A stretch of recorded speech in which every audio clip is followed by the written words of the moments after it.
બહુ પ્રસિદ્ધ એક પ્રસંગ રહેલો છે કે શ્વેત મુનિ કરી અને જેને ભગવાન શંકરને વિશે દ્રઢ શ્રદ્ધા હતી અને મૃત્યુંજય એવા ભગવાન શંકરનું એમને શરણું ગ્રહણ કર્યું. પણ એક વખત એવું બન્યું કે કોઈ પાપને લઈ અને શ્વેત મુનિને વિકરાળ યમરાજાના દર્શન થયા.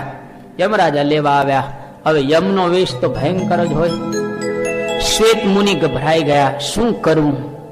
અને દોડતા દોડતા લિંગની પાસે જાય છે અને લિંગને પોતાના ખોળામાં ધારણ કરી અને મહાદેવનું ભજન કરવા લાગ. યમરાજા જેવા આવ્યા શ્વેત મુનિને લેવા માટે, પણ એના ખોળાની અંદર તો લિંગ હતું. મહાદેવજીનું આ નિર્ગુણ સ્વરૂપ હતું એટલે યમરાજા પણ એને લીધા વિના જતા રહ્યા. એટલે દરેકના ઘરની અંદર લોકો લિંગ રાખતા હોય છે શંકર ભગવાનનું. કેમ? તો કે આપણા ઘરમાં કોઈક ને કોઈક પ્રકારનું જયારે સંકટ આવે એ વખતે પહોંચવાનું ક્યાં? લિંગની પાસે. એ લિંગનો આશરો કરીએ તો સમજવાનું કે ભગવાન શંકરનું નિર્ગુણ સ્વરૂપ છે એનો આપણે આશરો કરેલો છે. અને બીજી વાત, મૂર્તિ પૂજાની કરે છે. હવે અહીંયા આગળ શૈવ બધા લિંગ પૂજામાં માને છે અને વૈષ્ણવો બધા મૂર્તિ પૂજાની અંદર આસ્થા કે શ્રદ્ધા ધરાવે. બે સ્વરૂપો દિવ્ય છે અને બે બરાબર રહેલા છે. જો લિંગની પૂજા ન કરો તો મૂર્તિ પૂજા કરો. ભગવાન સ્વામિનારાયણ એમણે પોતાના ઉપદેશની અંદર એક જગ્યાએ એવું લખ્યું, પ્રથમનું 42મું વચનામૃત, કે સર્વ વેદાંતના આચાર્ય એવા શંકરાચાર્ય તેણે પોતાના જે શિષ્યો એને દંડ અને કમંડલું ધારણ કરાવ્યા અને ભગવદ્ ગીતા અને વિષ્ણુ સહસ્ર નામ એનો પાઠ કરવાનું કહ્યું અને વિષ્ણુ ભગવાનનું પૂજન કરવું એવો આદેશ આપ્યો.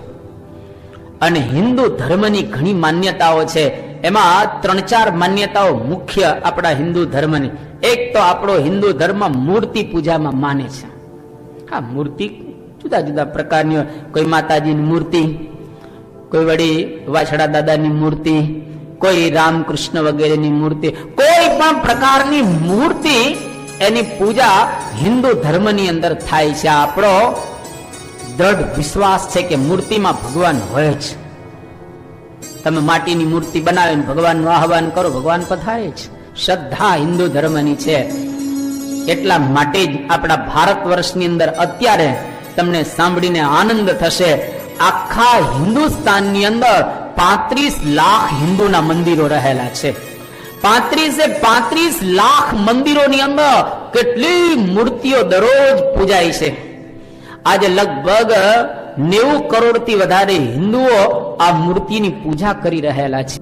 જો હિન્દુ જ નહીં રહીએ, અંદર અંદર જો ઝઘડતા રહેશું, અમે શૈવો છીએ, અમે વૈષ્ણવો છીએ, અમે સ્વામિનારાયણ છીએ, અમે રામાનંદી છીએ, અમે માતાજીના છીએ, એ બધા જ ભેદની દિવાલોને તોડી નાખવી અને ખાલી આપણે એટલું માનવું કે આપણે હિન્દુ છીએ.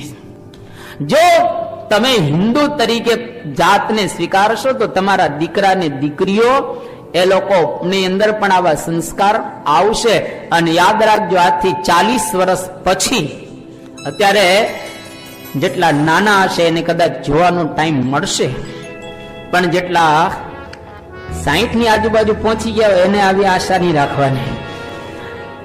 પણ જે લોકો નાના હશે એ જોશે કે 40 વર્ષ પછી હિન્દુસ્તાનની અંદર હિન્દુઓની સંખ્યા ઓછી હશે, અન્ય ધર્મીઓની સંખ્યા વધી ગઈ હશે. બહુ જ કાળ એ વખતે અઘરું પડશે. એટલે અત્યારથી જ આપણે આપણા ધર્મને બરાબર રીતે સાચવવું. આપણા કેટલાય મંદિરો એને નુકસાન થયેલું છે. આજે પરમ પૂજ્ય પ્રમુખ Swami Maharaj at the age of 93, 93 વર્ષની ઉંમરે એમણે હિન્દુ ધર્મનો વિજય ધ્વજ આખા વિશ્વની અંદર લહેરાવેલો છે. આજે તમને સાંભળીને બહુ આનંદ થશે. પરમ પૂજ્ય પ્રમુખ સ્વામી મહારાજે પોતે એકલા હાથે 1-2 નહીં 1100 હિન્દુઓના મંદિરો બાંધ્યા છે. જેમાં શિવજીએ પધરાવ્યા છે, રાધા કૃષ્ણ પધરાવ્યા છે, લક્ષ્મી નારાયણ પધરાવ્યા છે, ગણપતિ હનુમાનજીની પણ પ્રતિષ્ઠા કરી છે. અને પ્રમુખ સ્વામી મહારાજના વરદ હસ્તે શિવજીની પ્રતિષ્ઠા કેટલી જગ્યાએ થયેલી છે. કેશોદની અંદર મહાદેવનું મંદિર, અને એ લોકોના ટ્રસ્ટીઓ ભેગા થયા અને કહે છે કે આપણે એવા પુરુષના હાથે પ્રતિષ્ઠા કરાવી છે કે જેમાં શિવજી બેસે. અને ખરેખર કેશોદની અંદર મહાદેવના મંદિરની પ્રતિષ્ઠા પરમ પૂજ્ય પ્રમુખ સ્વામી મહારાજના હાથે એ લોકોએ કરાવી. આફ્રિકાની અંદર ત્યાં માતાજીની પ્રતિષ્ઠા કરવાની હતી. તે વખતે પરમ પૂજ્ય પ્રમુખ સ્વામી મહારાજને આમંત્રણ આપવામાં આવ્યું કે સ્વામીજી તમે પધારો પ્રતિષ્ઠા કરવા. કે કેમ? તો કે તમે આવશો ને તો મૂર્તિમાં માતાજી આવશે, એટલે તમારા વરદ હસ્તે અમારે પ્રતિષ્ઠા કરાવી છે. કે કારણ કે તમે એવા મહાન સંત છો, તમારા હૃદયમાં ભગવાન રહેલા છે, એટલે જેના હૃદયમાં ભગવાન રહેલા હોય એ કોઈ પણ જગ્યાએ પ્રતિષ્ઠા કરે તો એ મૂર્તિની અંદર ભગવાન સાક્ષાત પધારે. એટલા માટે આપણા દિલ્હી અક્ષરધામની અંદર તમે જેવો પ્રવેશ કરશો ને મેઇન મોન્યુમેન્ટમાં, શંકર પાર્વતીજીની મૂર્તિ તમે જોશો ને ખુશ થઈ જશો. એટલી અદ્ભુત, આખા હિન્દુસ્તાનમાં સારામાં સારી જો કોઈ મૂર્તિ તમને જોવા મળે તો દિલ્હી અક્ષરધામમાં શંકર અને પાર્વતીજીની મૂર્તિ એટલી અદ્ભુત કલાકારોએ બનાવેલી છે કે આપણને દર્શન કરવાનું વારે વારે મન થાય. જમણી બાજુ તમે આમ પધારો એટલે તમને આ મૂર્તિના દર્શન થશે. તો આપણા આ ભારત વર્ષની અંદર મૂર્તિ પૂજા એ આપણી દ્રઢ માન્યતા રહેલી છે. એટલે દરેક હિન્દુઓએ મૂર્તિની બરાબર રીતે પૂજા કરવી. આ વૈદિક કાળથી ચાલ્યું આવે છે, આજકાલનું નથી. વૈદિક કાળથી આ મૂર્તિ પૂજાનો આપણે ત્યાં પ્રારંભ થયેલો છે. એટલા માટે અથર્વ વેદમાં એવું કહેવામાં આવે છે, નમસ્તે અસ્તુ અશ્મને, હે પથ્થરની અંદર રહેલા દેવ તમને અમે નમસ્કાર કરીએ છીએ. આ અથર્વ વેદ કહે છે. ઋગ્વેદમાં એક જગ્યાએ એવું કહેવામાં આવ્યું છે, દેવ માનમ ઈવ ચિત્રમ મનોહરમ વેશ તસ્ય ભવતી. દેવ માનવ અર્થાત દેવ મંદિરની અંદર ભગવાનની જે સરસ મૂર્તિ રહેલી છે એ મૂર્તિને અમે નમસ્કાર કરીએ છીએ. ઘણી વખત તમે જોયું હશે યજ્ઞ થાય ત્યાં યજ્ઞની અંદર માટીની મૂર્તિ પધરાવવામાં આવે છે. આ વૈદિક કાળથી કેમ પથ્થરની નહીં, કેમ ચિત્રામણની નહીં, કેમ બીજી કોઈ મૂર્તિ નહીં, ધાતુ વગેરેની, માટીની મૂર્તિ કેમ પધરાવવામાં આવે છે યજ્ઞ વખતે? તો કે યજ્ઞ વખતે કાષ્ઠની મૂર્તિ જો બનાવવામાં આવી હોય તો સળગી જાય. યજ્ઞમાં ગરમી હોય ને એટલે કાષ્ઠની મૂર્તિ નથી બનાવતા. જો પથ્થરની મૂર્તિ બનાવવામાં આવે તો ફાટી જાય, એટલા માટે પથ્થરની પણ નથી બનાવતા. જો ધાતુની મૂર્તિ બનાવવામાં આવે તો ઓગળી જાય. એટલા માટે યજ્ઞ વખતે માટીની મૂર્તિ બનાવવામાં આવે છે. આ વૈદિક કાળથી આપણે ત્યાં આવું શિક્ષણ આપવામાં આવતું અને વૈદિક કાળથી આ પ્રમાણે મૂર્તિઓની પ્રતિષ્ઠા થતી, મૂર્તિઓની પૂજા થતી હતી. સામવેદની અંદર પણ આ જ વાત બતાવવામાં આવે છે. તમે મહાભારત વાંચો, 18 પુરાણ વાંચો, રામાયણ વગેરે વાંચો, જેની અંદર મૂર્તિનો ઘણી જગ્યાએ ઉલ્લેખ કરવામાં આવ્યો છે. અને મૂર્તિ પૂજકો તરીકે ધ્રુવજી, એકલવ્ય, અરે રાવણ જેવો રાવણ પણ શિવજીની પૂજા કરતો. આગળ વાત આવશે ત્યારે ભગવાન શ્રી રામ જયારે લંકા ઉપર વિજય પ્રાપ્ત કરવા માટે જશે, આપણે 12 શિવલિંગની વાત કરીશું, જ્યોતિર્લિંગની વાત કરીશું. 12 જ્યોતિર્લિંગ એની ઉત્પત્તિ કથા સાંભળશો તો તમને થશે કે આપણો હિન્દુસ્તાન દેશ કેટલો વિરાસત યુક્ત રહેલો છે. આપણી પાસે કેવો વૈભવ એક જમાનાની અંદર હતો, એની વાતો આગળ સાંભળીશું. પણ ટૂંકમાં મૂર્તિ પૂજકો તરીકે આ બધાને બતાવવામાં આવે છે. શિવજી વિષ્ણુ અને બ્રહ્માજીને પંચકૃત્ય અને ઓમકારનો ઉપદેશ આપે છે. પંચકૃત્ય જે લોકો શિવ સંપ્રદાયમાં હશે એને બધું ખ્યાલ હોય, બ્રાહ્મણોને તો આ ખ્યાલ જ હોય પંચકૃત્યનો. અને ઓમકારનો ઉપદેશ. પંચકૃત્ય એટલે સૃષ્ટિ, સ્થિતિ, સંહાર, તિરોભાવ અને અનુગ્રહ. આ પંચકૃત્ય રહેલું છે. તો સૌથી પહેલા સૃષ્ટિ જેના માટે કહે છે સર્ગ, ભગવાન આ સર્ગની ઉત્પત્તિ કરે છે અને જુદા જુદા મોડેલ બનાવે છે. કોઈ રિપીટેશન કરેલું નથી. કુદરતની સૃષ્ટિમાં એક પણ રિપીટેશન છે જ નહીં. સૃષ્ટિની ઉત્પત્તિ કરે, મોડેલ ભગવાન બનાવે જુદા જુદા. એક પણ ભગવાનને ત્યાં બીબું રિપીટ થયેલું નથી. અત્યાર સુધી પૃથ્વી પર જેટલા માણસો થયા, અત્યારે 7 અબજ છે અને પછી જેટલા જેટલા ઉત્પન્ન થશે એમાં 2 માણસ ક્યાંય તમને સરખા જોવા નહીં મળે. એટલું જ નહીં, તમને 2 રેતીના કણ સરખા જોવા નહીં મળે, 2 પાંદડા સરખા જોવા નહીં મળે. બીલીપત્ર લેજો, બીલીપત્ર મહિમા આપણે કહીશું. બીલીપત્ર 2 તમને એક સરખા જોવા નહીં મળે. અરે 2 ગુલાબના ફૂલ પણ તમને એક સરખા જોવા નહીં મળે. એક રેતીના કણ પણ તમને 2 એક સરખા નહીં મળે. કુદરતે બનાવેલું જે હોય એમાં ક્યાંય રિપીટેશન નથી. આ ફૂલ જો મોગરાના છે ને, ઉપર મોગરાના ફૂલ 2 ને ભેગા કરજો, 2 સરખા નહીં હોય મોગરાના ફૂલ. આકારમાં કંઈક ને કંઈક ફેરફાર તમને જોવા મળશે. 2 સફરજન સરખા ન હોય, 2 કેરી ક્યાં સરખી છે? 2 તરબૂચ સરખા તમને જોવા જ નહીં મળે. એટલે ભગવાન જુદા જુદા મોડલ બનાવે. એ એટલા માટે જુદા જુદા બનાવે છે કે તારા જેવો બીજો કોઈ નથી.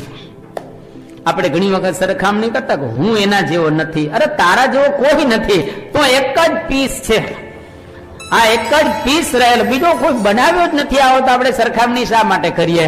પણ તમે જુઓ, આપણે આપણા શરીરની સામે જોઈએ ને એટલે દરેકને એવું લાગે ભગવાને છે ને કંઈક ને કંઈક ખોટ મૂકી દીધી હોય. દરેકના શરીરમાં એક ખોટ તમને જોવા મળશે.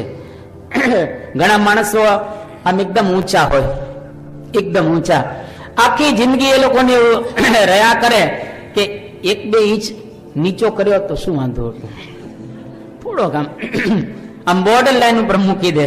એટલે અરીસામાં જયારે જયારે જોયે ત્યારે રહ્યા કરે કે મારું થોડોક નીચો હોત ને 2-3 ઇંચ તો શું વાંધો હતો. ઘણા માણસો ઠીંગણા હોય, 5 ફૂટ જ હોય. એટલે બાયોડેટામાં લખે ને, હાઈટ લખવામાં આવે છે બાયોડેટામાં, અને બાયોડેટા પેલું જ જોયે કે હાઈટ કેટલી છે, કે 5 ફૂટ નહીં ચાલે, આ બટકો છે, આ ચાલશે નહીં. એટલે જો એ અરીસામાં જોઈએ તો એને તરત જ દેખાય મારું 3 ઇંચ માટે શું આટલો જ વધારે દીધો હોત તો વાંધો ન. ઘણા છે ને એકદમ જાડા હોય, ફૂલ જાડા, અને એને દયા કરે કે મારું ખાવું છું ઓછું, પણ ખબર નહીં શરીર વધારે રાખે છે.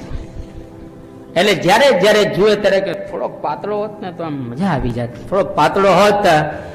ડાયટિંગ કરી કરીને થાકી જાય તો ઘટે જ નહીં વજન. ઘણી વખત તો ઉપવાસમાં વધે, આવો હોય છે. અને ઘણા એકદમ પાતળા હોય, સવાર બપોર ને સાંજ જે મળે તે ખાધા જ રાખે. એ ખોરું હોય તો એ ખાય ને પેલું ખાય, પણ એ ખાધા જ રાખે તો પણ એ જાડા થાય નહીં. ટૂંકમાં ઘણા માણસો એવા હોય છે એ જાડા થતા હોતા નથી. એટલે એને રહ્યા કરે કે મારું ભગવાનને થોડોક જાડો કર્યો તો શું વાંધો હતો. એટલે ભગવાને દરેકમાં કંઈક ને કંઈક ખોટ રાખી દીધેલી. ઘણા તમે જોજો એકદમ ફર્સ્ટ ક્લાસ મોઢું હોય, પણ એનું નાક જરા લાંબુ હોય, નાક લાંબુ હોય. એટલે અરીસામાં જોયે ને તો પેલું નાક જ દેખાય ને, જરાક આમ અંદર કરી દીધો તો શું વાંધો હતો. ઘણા એવા હોય જેનો કાન બટ્ટો હોય, આમ સેજ આમ હોય, આમ બધું બરાબર હોય, શરીર વ્યવસ્થિત રીતે, પણ કાન આમ અરીસામાં કાન જ દેખાય કે આમ થોડો કર્યો તો શું વાંધો હતો. એટલે ભગવાન જયારે આપણને મોકલે છે, કાનમાં આપણને કઈ મોકલે કે તારા જેવો મેં કોઈને બનાવ્યો નથી, તો 1 પીસ એક જ છે, તારા જેવો કોઈ છે જ નહીં. ભગવાન સર્ગની ઉત્પત્તિ કરે છે અને પછી આપણું પોષણ કરે, સ્થિતિ એટલે કે સંસારની વૃદ્ધિ થયા કરે, આપણને ખાવા આપે સવાર બપોર ને સાંજ. અને ગીડદી થઈ જાય એ શંકર ભગવાનને સોંપી દે કે આ તમારું કામ. જયારે ગીડદી થાય તો કોક વખત નીચેથી શંકર ભગવાન હલાવે, અને કોક વખત સુનામી આવે, કોક વખત સુનામી મોકલે, કોઈક વખત વળી વાવાઝોડું આવે, કંઈક ને કંઈક ભગવાન હલાવે. અને શંકર ભગવાનને આ કામ સોંપેલું છે, સંહારનું કામ. એટલે જ સંહાર થઈને માણસ જાય ક્યાં? સ્મશાનમાં જાય ને મરી જાય. ક્યાં જાય? મરી જાય એટલે આપણને સ્મશાન ની અંદર લઈ જાય. એટલા માટે શંકર ભગવાન સ્મશાનમાં રહે છે, સ્વાગત કરવા કે લે આવો, લે આવો.